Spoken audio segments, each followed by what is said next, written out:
Hi friends, இன்றைக்கி capsicum பொரியல் எப்படி செய்கிறதுங்கிறத பார்க்கலாம். முட்டை போட்டது இது ரொம்ப டேஸ்ட்டாக இருக்கும், சூப்பராக இருக்கும், டிஃப்ரெண்ட்டாகவும் இருந்துச்சு. வாங்க ஃப்ரெண்ட்ஸ், இப்போ இதுக்கு என்னென்ன தேவைங்கிறத பார்த்துடலாம். இதுக்கு வேறு ஒன்றுமே தேவையில்லை, வெறும் கேப்சிகம் இருந்தாலே போதும். நல்லா பெரிய வெங்காயம் ஒரு 4 பெரிய வெங்காயத்தை குட்டியாக அரிஞ்சிட்டு வந்துடலாம். பேன் அடுப்பில் வச்சுக்கலாம். அரிஞ்சு வச்ச வெங்காயத்தை போட்டுக்கலாம். அதில் ஆயில் ஊற்றிக்கலாம். ஆயில் ஊற்றினதும் நல்லா மிக்ஸ் பண்ணி விடுங்க.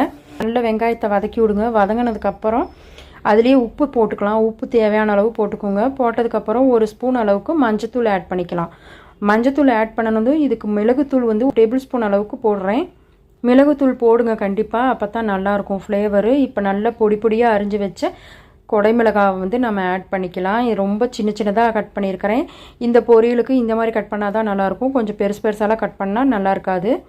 நெக்ஸ்ட்டு இதுக்கு தேவையான அளவு தண்ணி ஊற்றி மூடி போட்டு நல்லா வேக வச்சுக்கலாம். தண்ணியில் நல்லா ட்ரை ஆனதுக்கப்புறம் இதில் ஒரு முட்டை ஆட் பண்ணிக்கலாம். முட்டை ஆட் பண்ணதுக்கப்புறம் நல்லா கிளறி விடுங்க. கொஞ்சோண்டு குழம்பு மிளகாய்த்தூள், சாம்பார் தூள் நான் ஆட் பண்ணியிருக்கிறேன். மிளகாத்தூள் கொஞ்சம் போட்டால் தான் கொஞ்சம் டேஸ்ட்டாக இருக்கும். அதுக்கப்புறம் அவ்வளோதான், நம்மளுடைய முட்டை ஆட் பண்ணதுக்கப்புறம் ரொம்ப சூப்பரான கொடை மிளகாய் முட்டை பொரியல் ரொம்பவே சூப்பராக ரெடி ஆயிடுச்சு. நீங்களும் வீட்டில் ட்ரை பண்ணி பாருங்கள். இந்த ரெசிபி எப்படி இருக்குதுன்னு உங்களுடைய ஃபீட்பேக்கை கமெண்ட் பாக்ஸில் கமெண்ட் பண்ணுங்கள். தேங்க்யூ.